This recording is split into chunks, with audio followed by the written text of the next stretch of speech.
Welcome to my mommy's podcast. This episode is powered by Ritual. They make vitamins specifically designed just for women. Ritual vitamins contain 9 essential nutrients that most women just don't get enough of, including vitamin B12 as methylcobalamin form, folate and not the synthetic folic acid, D3, K2, vitamin E, omega-3 fatty acids, boron, chelated iron, and a proprietary form of magnesium. Ritual supplies all of these in forms that are easily absorbed and utilized, and their capsules are vegan, gluten-free, allergen-free, and non-GMO. They have both a prenatal and a regular women's multivitamin, both designed specifically for women and synergistic for women's hormones. Did you know, for instance, that 40% of women cannot properly use folic acid due to an MTHFR gene variation? Ritual contains a natural form of folate and synergistic nutrients, so the entire multi is more effective. This is especially important pre-pregnancy or during pregnancy, because during pregnancy especially, folate is vital. According to OBGYN Jason Rothbard, most women don't find out they're pregnant until about 4 to 7 weeks pregnant, which is past the first 28 days. In the first 28 days, the baby's organs are rapidly forming, and the neural tube, which becomes the central nervous system and the vertebral column, is almost completely formed and closed by the end of 28 days. In other words, you need those nutrients in your body before you get pregnant. The essential nutrient folate helps promote healthy development of the neural tube, and this is why many doctors recommend taking a quality prenatal for several months before trying to get pregnant. Ritual makes this easy with both a prenatal and a regular women's multivitamin, and you can learn more about both by going to wellnessmama.com/go/ritual. So again, wellnessmama.com/go/RITUAL. This episode is brought to you by Kettle and Fire Bone Broth and Soups. I have used these products for years, and I always keep my pantry well stocked. They have chicken bone broth, beef bone broth, and a new chicken mushroom bone broth, which is delicious. Those are all great as a base for soups or even just sipped on their own. But Kettle and Fire also now has tomato, butternut, and miso soups, which are often incorporated as part of a meal in our house. Their newest products are a grass-fed chili and a Thai chicken soup. These are great meals all on their own, and they make last-minute dinners so easy at my house. Their broths are made from grass-fed and pastured animal bones, and they're a great source of collagen and amino acids like proline and glycine. I incorporate collagen in some form every day, and Kettle and Fire makes it super tasty to do this. You can learn more. Go to kettleandfire.com/wellnessmama and use the code wellnessmama20 to save 20% on your order. So again, Kettle and Fire, all spelled out, kettleandfire.com/wellnessmama, and make sure to use the code wellnessmama20 to save 20%. Hello and welcome to the Wellness Mama podcast. I'm Katie from wellnessmama.com, and I'm here today with someone I was so excited to meet recently. Sarah K. Hoffman is the founder of A Gutsy Girl, which is a website I've been following for a long time. It's an online community geared towards women who are looking for a reasonable approach for healing things like IBS, IBD, SIBO, hormonal problems, acne, and more. She is a gut researcher and a journalist who seeks out highly detailed information and then condenses it into digestible ways for women worldwide. And her writing style is so conversational and fun, and I feel like I know you so well already, even though we only met recently. And you're also the mom to 3 absolutely adorable children. So we'll talk a little bit about motherhood today too. But welcome. Thanks for being here. Thank you, Katie. I feel like I'm on a celebrity podcast today. It's so exciting because I followed your work for years now. So I'm really excited to be here with you. Oh my gosh, I'm excited you're here. And I feel the same way. I followed you for so long. I'm a little bit like starstruck today. And with a name like A Gutsy Girl, I feel like that's where we have to start. So I'm sure like my thyroid journey, for instance, it's probably a long journey, but I would love to hear your gut health journey and just your story, because I know this has been a research topic for you for a while.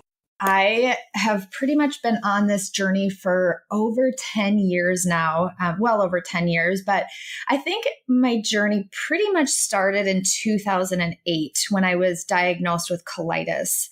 And it was shortly before my wedding, and I knew something was off and we couldn't really figure out what. So I decided that we should probably just do the colonoscopy and endoscopy. And they found that I had colitis. I had a pretty mild form of it called proctitis, which affects the lowest part of the colon, the rectum. And my journey began then, but I don't really consider it to truly have begun until 2009 when I came upon the GAPS diet. So from 2008 to 2009, I just tried everything. I worked with a nutritionist. I trialed and errored everything that I could on my own. And, at the time, I would just read articles that would tell us, what things were healthy for the gut, more vegetables, fruits, whole grains, probiotics, prebiotics, all the things. And I just couldn't get better. And then in 2009, I stumbled upon the GAPS diet, and I actually brought it to my nutritionist because it was something that was so different than anything that I had ever thought of or tried. So I'm sure you're familiar with the GAPS diet, right? Yeah, absolutely. We have experience with that in the past as well. Yeah. So the GAPS diet, just for anyone listening, is just the gut and psychology syndrome. It's developed by Dr. Natasha Campbell McBride. And it basically, the foundation of it was a lot of meats, broths, fats, very little carbohydrates or anything that could really sit in the gut and ferment. And I started it, and within days I felt better. And it was the first time in my entire life I felt like I could actually heal, and that diet was playing, into me getting better or prohibiting me from getting better. So I did that. I did that in 2009, and I stayed on it for quite a long time. I talk a lot about the GAPS diet today as far as it changed my life. The book changed my life. Everything about it changed my life. But the problem was I stayed on it for far too long. And so I kind of went on and off it from 2009 until December of 2014. I just played around with different things. I would feel well, and then I would not. And the cycle just kind of kept going. So what happened in 2012, kind of right in between, in the middle of there, is I went through a very vicious cycle of IVF.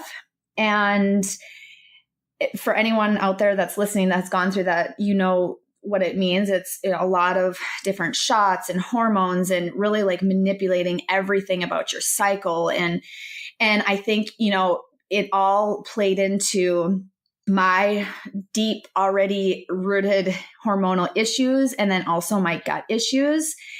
And so at the end of 2012, when that failed, that IVF cycle, my husband and I took a trip to Sedona. And it was there when I just had this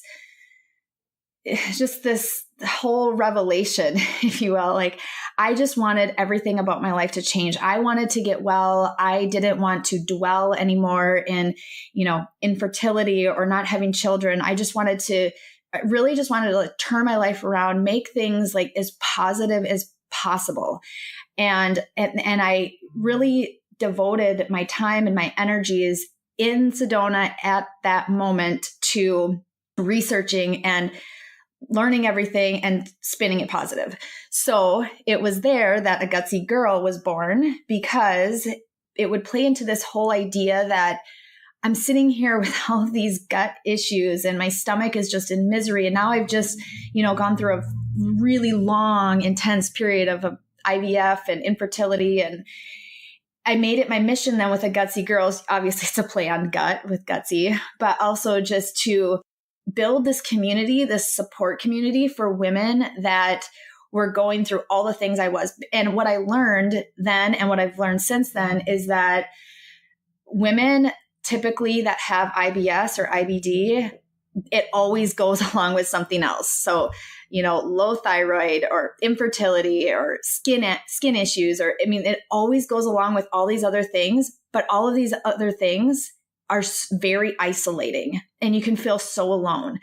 So a Gutsy girl was born. And then, like you said, I just kept researching, kept learning. December of 2014, well, actually about a year after that, we ended up, this is a whole nother part of my story too, but we ended up adopting our first daughter, and she was a micro preemie. And so when she was 2 months old, by the time we got her, she was still only 5 pounds. So I was already sick still, but I was up almost like 24/7. I think I maybe got 3 or 4 hours of sleep a night for months and months on end. Just, the cycle of feeding and sleeping and feeding and sleeping and all of that. So it was about November of 2014 when I just absolutely hit rock bottom. I have blog posts on my site that you can see my face. My perioral dermatitis was the worst it's ever been in my entire life.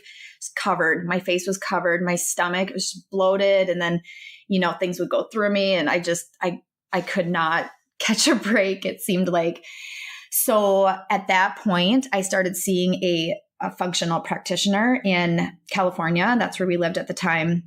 And he really changed my entire life, because instead of just doing the tests, the colonoscopies, the endoscopies, the regular blood tests, he dug into every last thing that he thought could be going on. And we found out that I had SIBO, which is small intestinal bacterial overgrowth. I'm sure you know. And that has kind of been the start to my real journey, I think. even though the colitis diagnosis and everything, but I believe that it's really been the SIBO that's been my underlying issue, the bottleneck to all of everything. And so once I was diagnosed with that, then at the beginning of 2015 is when I really believe I started to heal. Wow. Yeah, I hear so much of my own story and your story. Mine was related to thyroid, but just that long process of having to very much figure it out on your own. And thankfully there are great practitioners that we can bring in and have in our corner.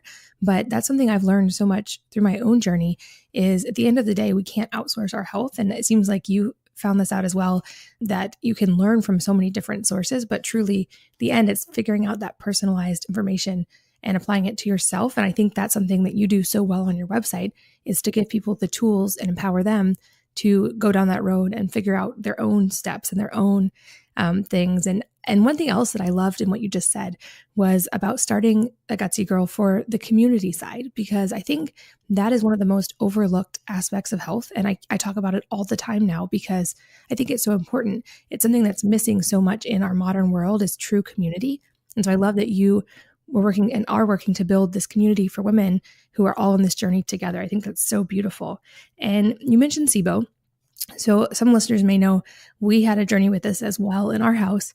My husband in 2012, his appendix ruptured, and the secondary infection from that, which required lots and lots of antibiotics. And I think he had a flesh-eating bacteria. It was a pretty severe thing, but it led to him getting SIBO. And so this is something I also had to kind of to figure out how to tackle as well. So I'd love if we could talk about it, because I suspect there are a lot of people suffering with some version of SIBO, even if it's a very mild case, that may not even know, because for him, it was a couple of years before he finally put the pieces together and got a diagnosis. And the testing they do for SIBO is not like common testing you would get in a regular lab panel. So a lot of people may have it and it kind of fly under the radar. So walk us through maybe how you found out you had SIBO and then how you started to tackle that. Yeah. So my prediction, I've been saying this for quite some time now, is that, when I was diagnosed with it in 2014, it was like, what's SIBO? And now it's becoming even more common. But my prediction is that within the next few years, it's going to be a very common thing that even Western doctors are going to be doing testing for, and people are going to be diagnosed with it left and right. Because I think it is so common, and it's such an the thing is, it's such an underlying thing. Like you said, when your husband's appendix ruptured, that came along with it. And it's an underlying thing, but usually there's also an underlying thing with SIBO. So it's just like this maze and this mess, but SIBO goes hand in hand with so many other conditions that I just see it's going to completely increase in the diagnosis with it. But so I was diagnosed with it in 2014, and I would have never known had I not gone to that doctor who kind of specialized in it. He specialized in he's actually Chris Kresser's doctor at the California Institute for Functional Medicine.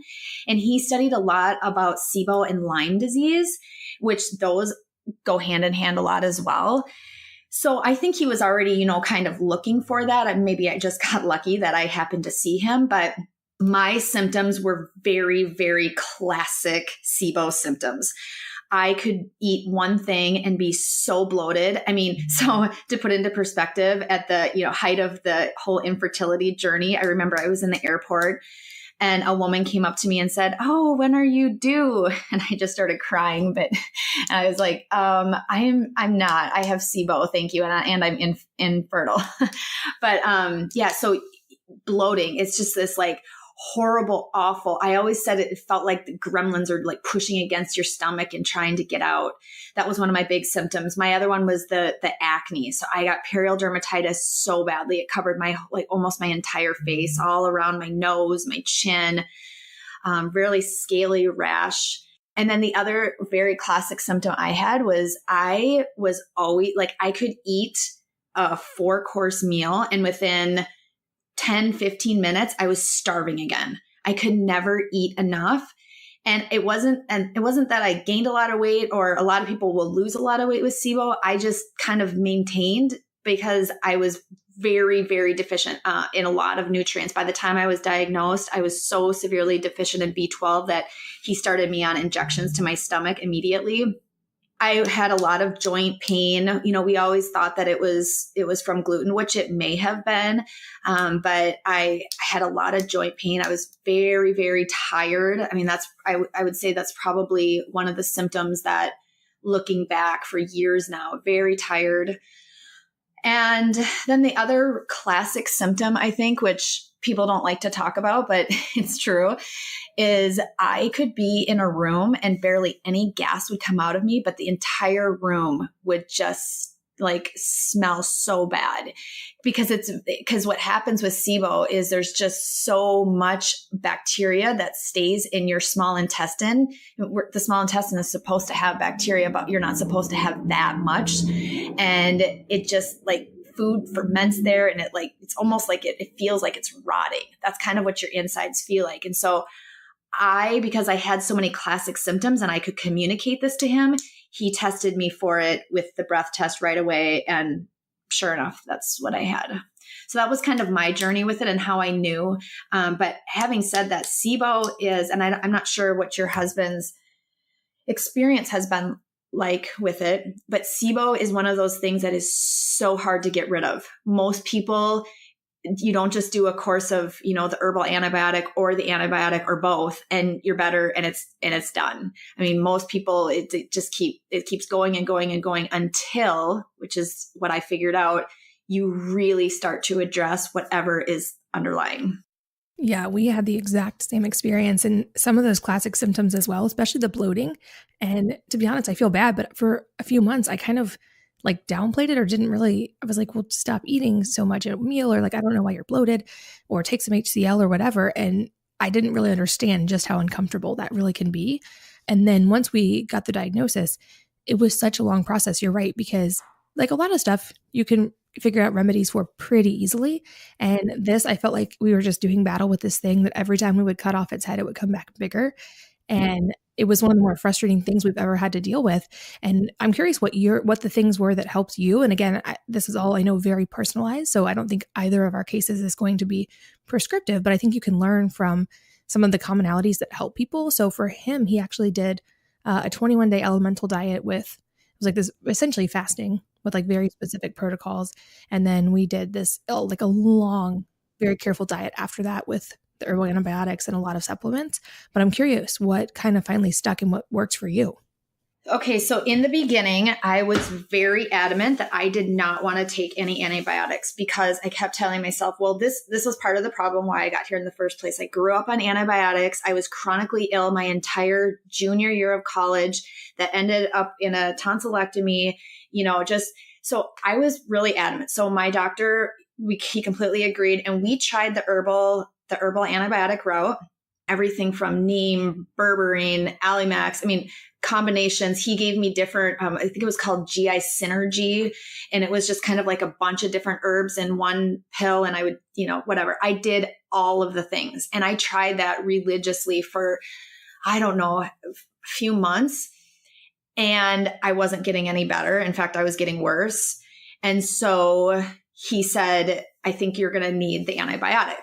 In hindsight, what I learned about the SIBO antibiotics is that they stay localized to the small intestine and it doesn't really disrupt your entire gut. So, if I had, I say I'm the queen of justification. If I'm going to justify it, it's going to be that. But I knew regardless at that point, I just wanted to feel better. So when I was first diagnosed with it, I was just diagnosed with the hydrogen version. So I'm not sure what your husband was, but there's hydrogen and there's methane dominant. So in the beginning, it was just hydrogen. So the antibiotic that I took right away was rifaximin. And my doctor, I was so thankful. He always was able to get me 21 days to 28 days. What I've learned and what I've heard from other people's experiences is when they've only had the 2-week course, they relapse within days of being done with it. And it makes sense to me too, because I never felt well until about day 21. I almost would give up on even the antibiotics. And then all of a sudden it was like some magic happened on day 21. I feel so much better. But so I did the antibiotic and I stayed feeling well after that for quite some time. What I did from a dietary standpoint at that time was during the antibiotic, I would always be eating FODMAPs. And I wasn't really concerned too much about, what I was eating. But then afterwards, so that all of the bacteria could come out to play, that's the theory. And then you quote unquote can target it with the antibiotic. And then after the antibiotic, I would follow more like a pretty strict diet, like a lower FODMAP diet mixed with some GAPs or some SCD. I just kind of knew what worked and what wouldn't work. And the problem with that, I think that's a great protocol. I think any protocol you're going to do with this elemental diet, which by the way, I've never done. I've always been very interested in it, but I'm too afraid to not eat anything for 21 days or longer. I think whatever protocol you're going to do can work and is fine, but I kept relapsing. So I think since 2014, I relapsed either 3 or 4 times. And each time I relapsed, I either had hydrogen, methane dominant, or both. So whenever the methane came into it, then I was not only on rifaximin for 28 days, but then you also have to add another antibiotic called neomycin. And I think that's always like for 14 days. But I would do that. And again, I would feel better for quite some time. And then I would relapse until it was about this last March was the last time. So about a year ago that I ever relapsed. I did the antibiotics again. I did the food thing again. But what changed was that we really started to focus on why was I relapsing so much. And I believe that until you do that, it will never go away. And for me, I had barely any stomach acid. So you had mentioned the HCl. So adding in and doing the HCl appropriately was critical, and to this day is critical for me. So I am very religious to the HCl, to my digestive enzymes. Those are the 2 biggest things every single day that I make sure I keep up with my stomach. But beyond the supplements and the medication, the biggest thing was the lifestyle. What I found was every single time I relapsed, it was always during high stress periods. And I had to really like dig deep and try to figure out what was causing all of this stress and anxiety. And it took far more than diet and supplements. It took therapies. It took journaling. Like it sounds so woo-woo, but I have been feeling the best I have in my entire life for over a year now. And so I think when you're talking about healing SIBO, it's just so important to know like really what's going on underneath so that you can, I view food now and supplements and therapies and anything else you want to do as tools. They're just tools to keep you well. Yeah, absolutely. And I think you made a couple really important points in your response just now. One being that the antibiotics used with SIBO are very unique. And while, like, for instance, my kids have never had antibiotics, it's because they've never needed it. But I absolutely think there's a time and a place for certain antibiotics. I mean, certainly I think we can agree that they're perhaps overused in some scenarios, but this is like one of those scenarios that if you need them, period. And so I love that you like shared your story on that and brought that up, because I think especially in this natural health world, there's a tendency to like, oh, antibiotics are always bad. And they're definitely not always bad. So I love that you shared that part of your story, and also that you mentioned HCl. This was so key for him as well. And he also to this day takes HCl.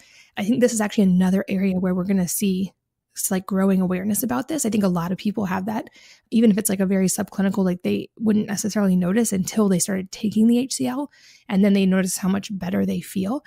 So I'm curious for you, like, how did you find out that that was a key? And then just curious, like, what your daily regimen looks like with that, because like I said, it's been life-changing for him too. Yeah. So as we age, you naturally decrease the amount of stomach acid you have. So that's kind of like one problem with the whole stomach acid thing. The other part is that traditional doctors, they'll see like a problem like GERD or any kind of like stomach acid issues as, oh, you have too much, so let's reduce it, when that might not actually be the case. So then you are reducing what was already too low of stomach acid into even lower stomach acid. And the thing is that I wrote a blog post all about the pH of the stomach. Like the stomach needs to be very acidic. That's what helps break down the food. The problem with SIBO is your food doesn't break down in the small intestine. So if you don't have the adequate stomach acid in order to break that down, it just sits there and it ferments. And that's when all the problems arise. So for me with the stomach acid, I'm very, very open about this to this day. It's something that I was not very open about for a long time, but earlier in my days, high school, I probably started in high school, college, even up through my wedding, when I was diagnosed with colitis in 2008. I always followed very strict diets. I was always on some kind of diet. I can't even tell you all of the crazy diets I've done in my entire life. And it's why I'm really, really a proponent of this idea that gut healing is not a diet, because I think too many women are trying to make it into this, restrictive diet. But I have been on those diets, and that's what got me so sick in the first place. So my doctor, that's kind of how we stumbled upon the idea that that I probably had, depleted a lot of my stomach acid. And so the way that we tested it is it was just an at-home test with the HCl pills. So there's a tutorial on my website on how you do it. But I mean, it was very simple. It was with a lot of protein, meaning, half cup or more. I would take one HCl pill. I felt nothing. Then the next time I tried it, I would take 2 with protein, felt nothing.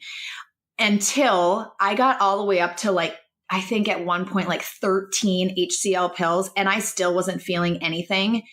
But at that point, what happens is it becomes very counterproductive to go up more, because then you're drinking so much water while you're eating your meals, and in order to take these pills. And we should never be drinking that much water while we're eating. That also is not good for digestion.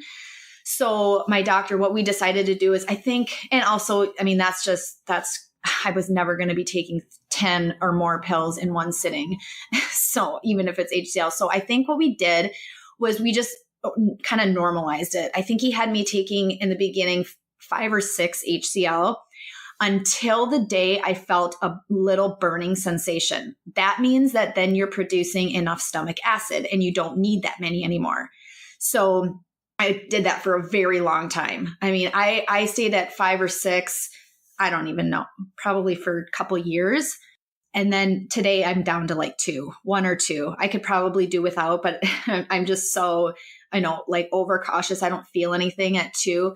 And so, yeah, that's just kind of the process that we went through. And again, I have a tutorial of how to do it, but I did it holding hands with my functional practitioner because I needed so many of them. I feel like if you really have that low of stomach acid, you have to be really careful, and you should work with your doctor and what's the right place to start, and just stay consistent with that amount until you're ready to reduce.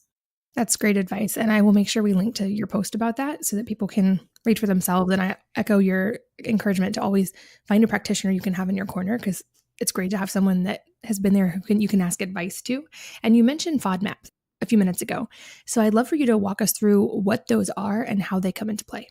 Yeah, I actually just released an ebook all about the low FODMAP diet. Not really about the low FODMAP diet, but about how, if you have SIBO and you're following a low FODMAP diet, to be able to eat more things and still heal.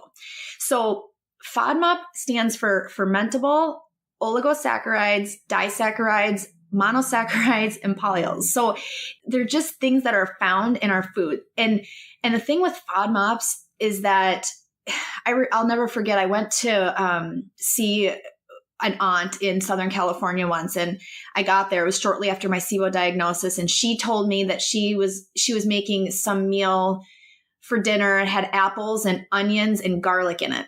And I said, don't worry about me. I'm just going to go down the street to grab something and I'll make my own food. And I remember she made the comment to me, what, now you can't eat healthy things like apples, onions, and garlic?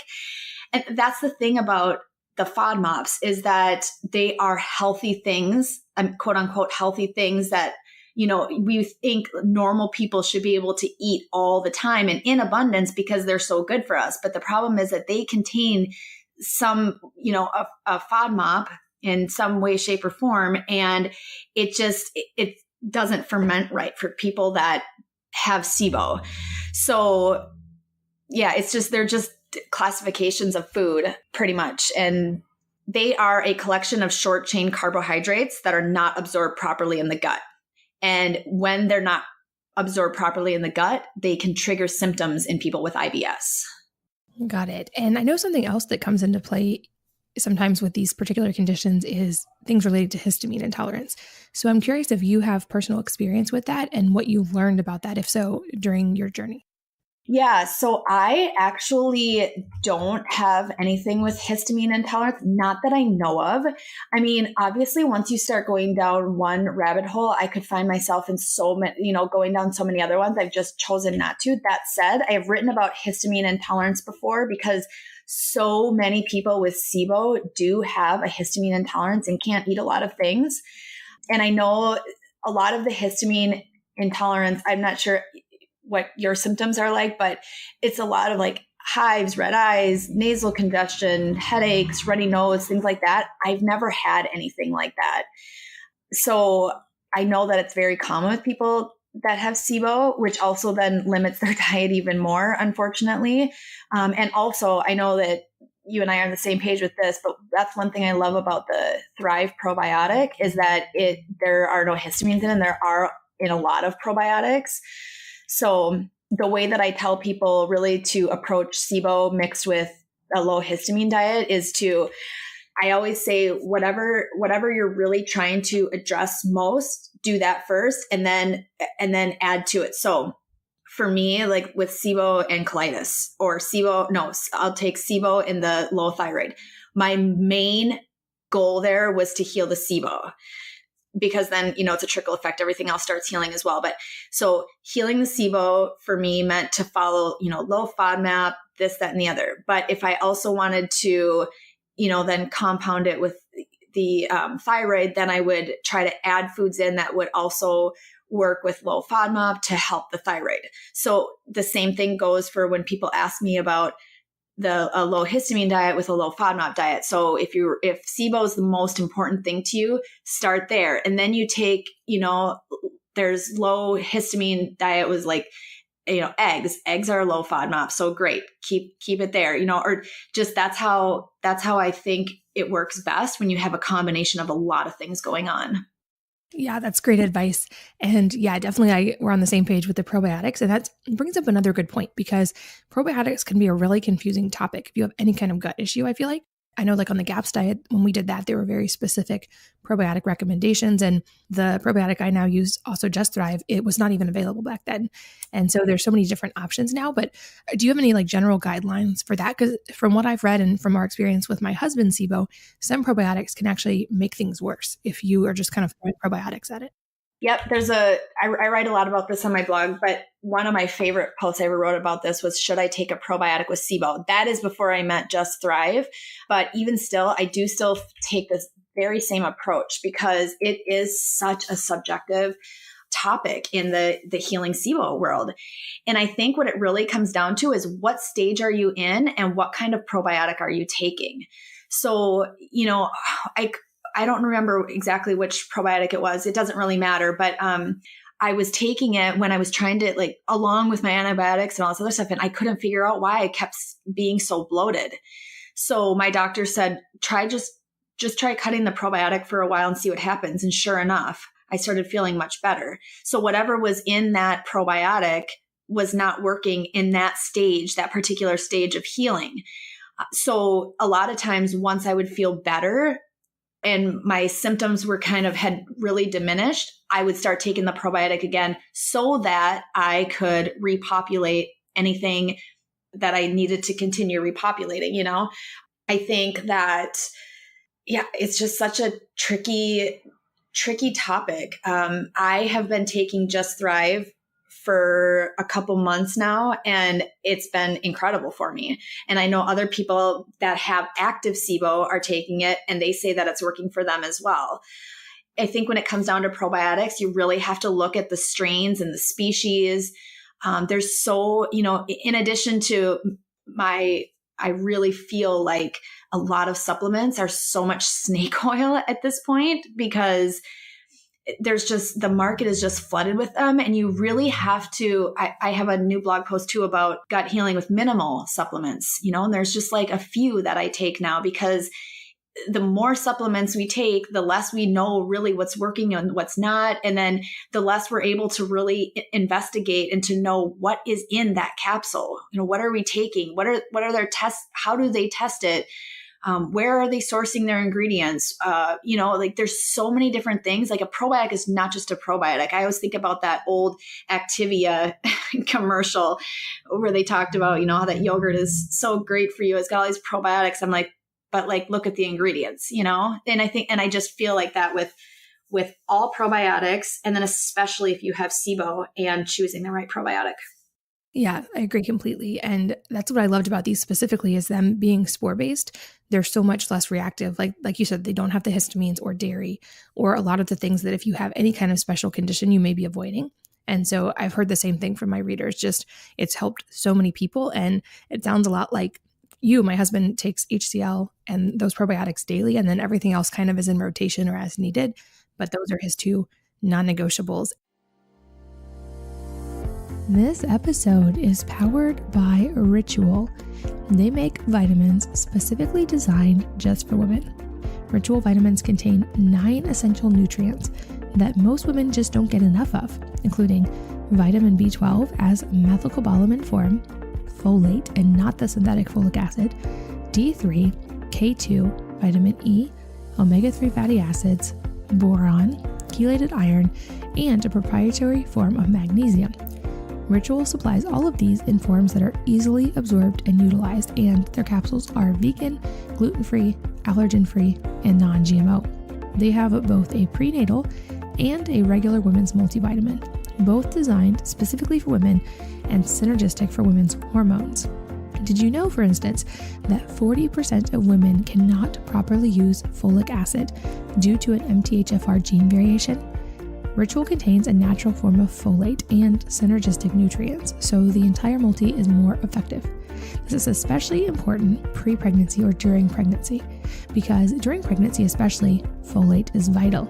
According to OBGYN Jason Rothbard, most women don't find out they're pregnant until about 4 to 7 weeks pregnant, which is past the first 28 days. In the first 28 days, the baby's organs are rapidly forming, and the neural tube, which becomes the central nervous system and the vertebral column, is almost completely formed and closed by the end of 28 days. In other words, you need those nutrients in your body before you get pregnant. The essential nutrient folate helps promote healthy development of the neural tube, and this is why many doctors recommend taking a quality prenatal for several months before trying to get pregnant. Ritual makes this easy with both a prenatal and a regular women's multivitamin, and you can learn more about both by going to wellnessmama.com/go/ritual. So again, wellnessmama.com/go/RITUAL. This episode is brought to you by Kettle and Fire Bone Broth and Soups. I have used these products for years, and I always keep my pantry well stocked. They have chicken bone broth, beef bone broth, and a new chicken mushroom bone broth, which is delicious. Those are all great as a base for soups or even just sipped on their own. But Kettle and Fire also now has tomato, butternut, and miso soups, which are often incorporated as part of a meal in our house. Their newest products are a grass-fed chili and a Thai chicken soup. These are great meals all on their own, and they make last-minute dinner so easy at my house. Their broths are made from grass-fed and pastured animal bones, and they're a great source of collagen and amino acids like proline and glycine. I incorporate collagen in some form every day, and Kettle and Fire makes it super tasty to do this. You can learn more. Go to kettleandfire.com/wellnessmama and use the code wellnessmama20 to save 20% on your order. So again, Kettle and Fire, all spelled out, kettleandfire.com/wellnessmama, and make sure to use the code wellnessmama20 to save 20%. As we've been talking, like I said, I hear so much of my story. Mine was thyroid related, but just that journey of having to figure out what was wrong and then that slow journey of healing. And something that's always top of mind for me is how can I do as much as possible to give my kids a foundation so that they never have to deal with problems like this. And I know as a mom, that's probably something that you've thought through a lot as well. And you write a lot about your family and, raising a healthy family. So I'd love to kind of switch gears a little bit and transition into that. And I'm just curious if there are any things you do with your kids specifically, just to give them a really good, healthy, solid foundation in life. Well, first of all, I have to say that I wrote it down immediately that all of your children have never had antibiotics. That is incredible.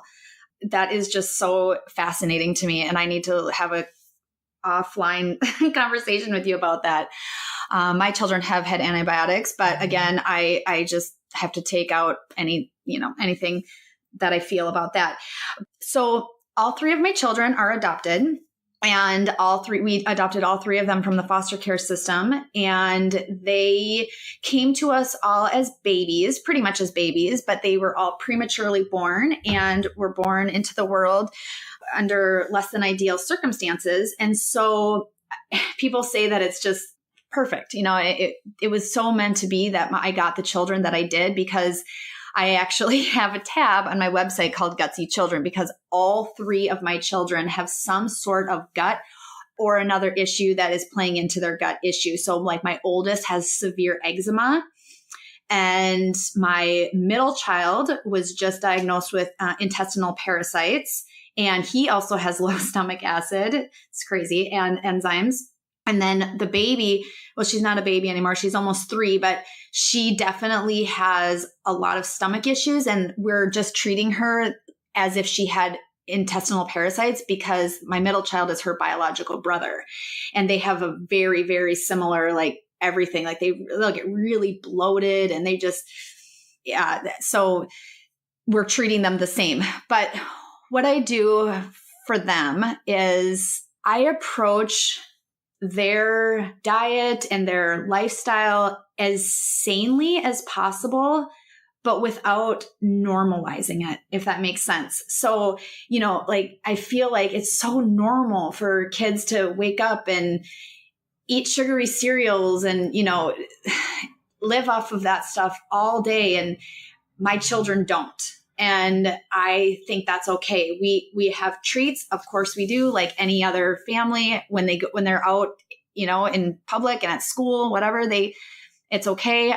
We have to be very, very, very careful with gluten and dairy. None of them are supposed to have gluten and dairy. So we're pretty strict on that now.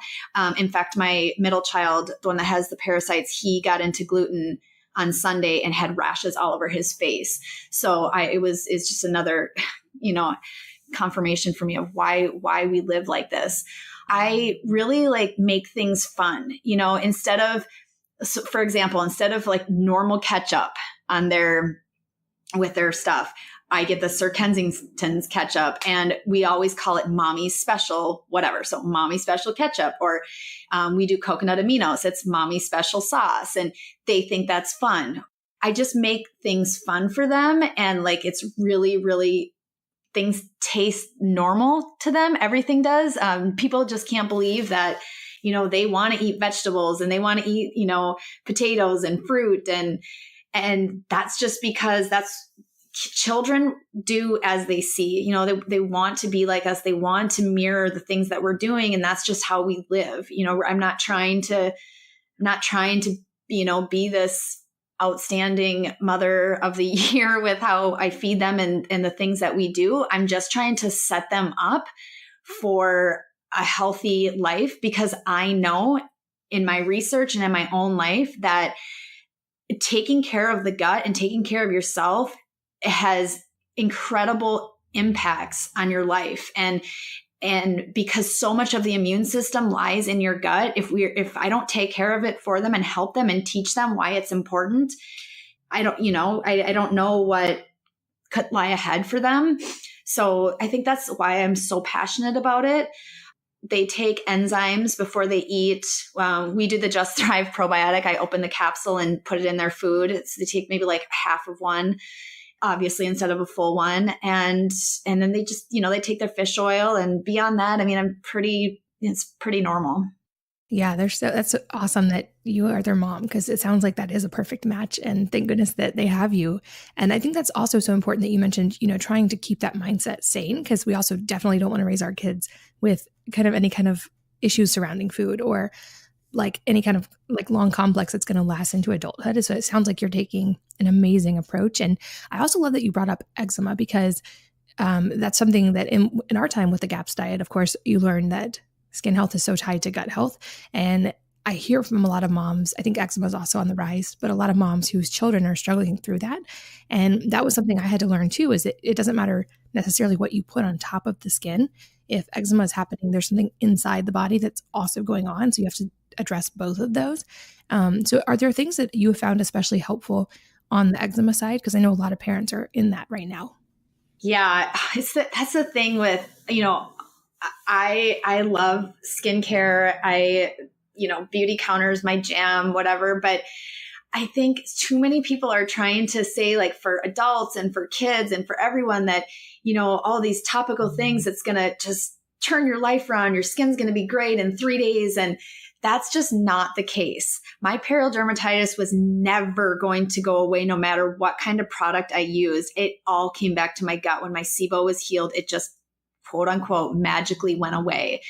And the same thing happened with my daughter that has eczema. She got it so badly. It was not too long ago, and it just started popping up on her hands. And then we would find like little bumps. Everything started as like little bumps almost that just expanded into like large rashy things on her hands and her back and all over her face. In fact, one Sunday morning, it was on my birthday, she said her heart was kind of beating fast. And because she had these rashes all over, I got so worried. I took her into the emergency room right away. And she had this eczema going on for quite some time. And so, of course, their solution was a topical steroid. So I was not in favor of that. But at that point, she had gotten so bad. So we used it just for a couple of days, not for very long. But at that point, immediately I cut she had been basically living on dairy. She loves dairy. I mean, what kid doesn't, right? But so I did all the things from a dietary standpoint because I knew from my own experience with perioral dermatitis that the topical stuff is just wouldn't matter if we didn't help everything else. So to cut the dairy and I cut the gluten, and she started drinking more bone broths. I would have her do enzymes before she ate, fishy oils, what she calls it. That's also like pretty soothing. And then it just really started to go away on its own. I mean, I don't think, so that was in February. I don't think she's had any dairy or gluten since then. I don't want to keep that out of her diet forever. And so we're trying to get her blood test to see like really what she's intolerant to. She's doing a stool. She's currently in the process of doing a stool sample too, to see if there's something going on. But the functional doctor that we're working with thinks that it's probably some food that's really causing the eczema. So the other thing that they a lot of times will tell you to give up would be like eggs and nuts. For me, I have a hard time giving up all the things for children just because I do not want to set them up for, a lifetime of fear with food or anything like that. So I chose she doesn't do many eggs to begin with. So that's why I didn't take it out, but I just chose dairy and gluten for right now. And it helped. I mean, she's perfect now. Again, her skin is completely clear. We put, just like gentle lotion on it, keep it hydrated. I tell her make sure she's drinking more water. We reduce a little bit more of like the unnecessary sugars. We got a note from the doctor so that both she and her brother we bring our own snacks to preschool, which has helped a lot because, there's no dairy or gluten in it. And yeah, I think that's the biggest thing. That's awesome. I think it sounds like you're doing an amazing job. And I think that's going to be so helpful to so many parents who are listening. And I also can't believe how quickly our time has flown by because I could talk to you all day long. But a couple of questions I'd love to ask at the end. The first being if there is a book or a couple of books that have really changed your life. And if so, what they are and why. Okay, so I've mentioned it already before, but there could be so many fun books that I share and a lot of like life-changing books. But I was thinking about this, and the book that has truly changed my life was the GAPS diet. Or the Gut and Psychology Syndrome book by Dr. Natasha. And while I don't believe in it for any long-term solution, I believe in the foundation of what she's saying. The Gut and Psychology Syndrome, it's not just gut stuff, but all the other things that go along with it: autism, dyslexia, depression, schizophrenia, ADD, all these things. And we don't realize how much the gut and the brain work together. And I have read this book, I can't even tell you how many times. I have little bookmarks everywhere in it. It's just a really great book that truly changed my life, because had it not been for that book and me learning the art of making my own bone broth in 2009, I would never probably be where I am today. So I'm very grateful for that book. And then the other book that I just honestly think that changes my life all the time, I read it, is the Bible. It's a book that not a lot of people would say, but it does. Like I said, on this journey, I have had so many ups and downs, like so many awful things, so many great things. But the one thing that's just stayed consistent is me reading the Bible. And I know that's such a topic that people don't talk about these days, but I have to say it because it truly is. So I had those two books. Awesome. And lastly, any closing advice that you would give to parents, to someone suffering with gut issues, or just in general? Well, I think the best piece of advice I give to everybody is to test and not guess. So I feel like we have access to so much information these days on the internet, with just like open up a browser and you can diagnose yourself with advanced stage 4 cancer today. But the reality is that you have got to just go to the doctor and get tested. And Dr. Google is not an appropriate test for you. I have a blog post on my site. It's a beginner's guide to digestive health testing. And it really takes people through the process. Because I think that there's different steps to testing. You decide that you're going to get tested versus self-diagnosing, and then you decide, are you going to go with the Western doctor or functional and integrative doctor? And then, there's steps that you should and can take to prepare for your first appointment. And you can use Dr. Google for that, like see different symptoms that make sense, different things that you want to bring up with your doctor, different tests that your doctor might not automatically test you for, but you feel like you're in charge. And so you get to go to them and you get to tell them, I would like to be tested for XYZ. Here's my symptoms. This is what's going on. This is what I think. If you have additional, thoughts to add to it, great. Let's work together. But that's my biggest piece of advice, is to just know what's wrong before self-diagnosing and doing all the diets and all the supplements and medications. And it's just people always ask me, how long will it take to heal my gut? And I tell them, as soon as you have an accurate diagnosis, and then you get on the path to healing the root cause of that diagnosis, that's how long it's going to take you. I love that. And such a perfect place to end. I know that you are a busy mom and businesswoman, and I'm so appreciative that you took the time to be here today. This episode was amazing. I think it's going to help a lot of people, and I appreciate you so much. Thanks so much, Katie. And thank you to all of you for listening and for sharing your most valuable asset of your time with us. We're so grateful for you, and I hope that you will join me again on the next episode of the Wellness Mama podcast. If you're enjoying these interviews, would you please take 2 minutes to leave a rating or review on iTunes for me? Doing this helps more people to find the podcast, which means even more moms and families can benefit from the information. I really appreciate your time, and thanks as always for listening.